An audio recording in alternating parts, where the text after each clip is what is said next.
యేసుక్రీస్తు నామములో మీకు అందరికీ వందములు. అంతటా అందరూ మారు మనసు పొందవలని దేవునికి ఆజ్ఞ వాక్యం చూస్తున్నాం. ప్రతి ఒక్కరిని కూడా దేవుడు మారు మనసు పొందమని ఆజ్ఞ ఇచ్చి ఉండగా ఎవరు కూడా మారు మనసు పొందట్లేదు.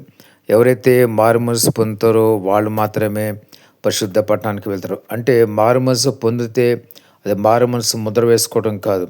మారు మనసు అంటే కొత్త మనసు కలిగి ఉండి పరిశుద్ధంగా పవిత్రంగా జీవించిన వారు మాత్రమే పరిశుద్ధ పట్టణానికి, దేవుని దగ్గరికి, పరలోక పట్టణానికి వెళ్తారు. మిగిలిన వాళ్ళు ఎవరు కూడా వెళ్ళరు.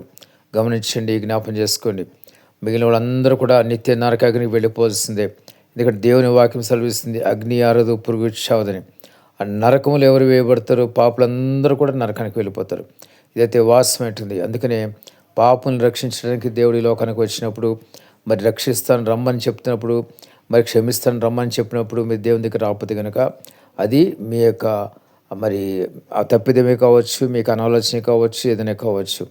కాబట్టి అటువంటి అనాలోచన తప్పిదాలు ఏం లేకుండానే మీరు ఎలర్ట్ అయిపోయి వెంటనే రక్షణ మారుమనసు పొందితే కనుక పరలోక రాజ్యంలో మీరు యుగయుగములు జీవిస్తారు. లేని పక్షంలో యుగయుగంలో నిత్య నరకాగ్ని ఉంటారు. అక్కడ ఏడుపును పండ్ల కొరుకుట అని దేవుని వాక్యం చూస్తాం.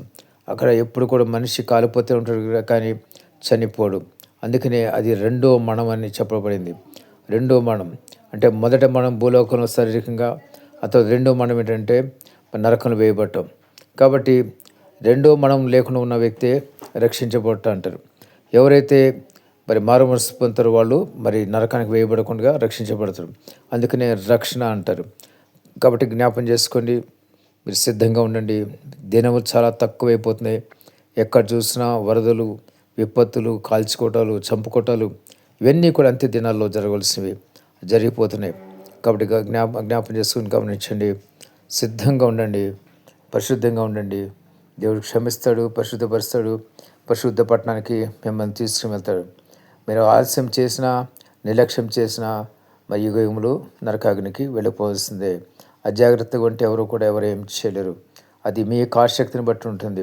నేను పరిశుద్ధ పట్టణానికి వెళ్ళాలని ఆశ ఉంటేనే మీరు దేవుని దగ్గరికి వస్తారు, మారుమనసు పొందుతారు, రక్షణ పొందుతారు.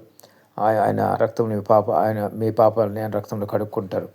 గమనించండి, జ్ఞాపం చేసుకోండి. ఆ విధంగా లేకపోతే కనుక మీరు నిత్య నరకాగ్నికి వెళ్ళిపోతారు. ఇదైతే వాస్తవం ఉంటుంది. గమనించండి, జ్ఞాపం చేసుకోండి.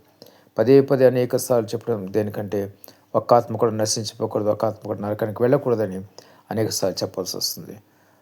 దేవుడి మాటలు దీన్ని శాసించి కాక ఆమె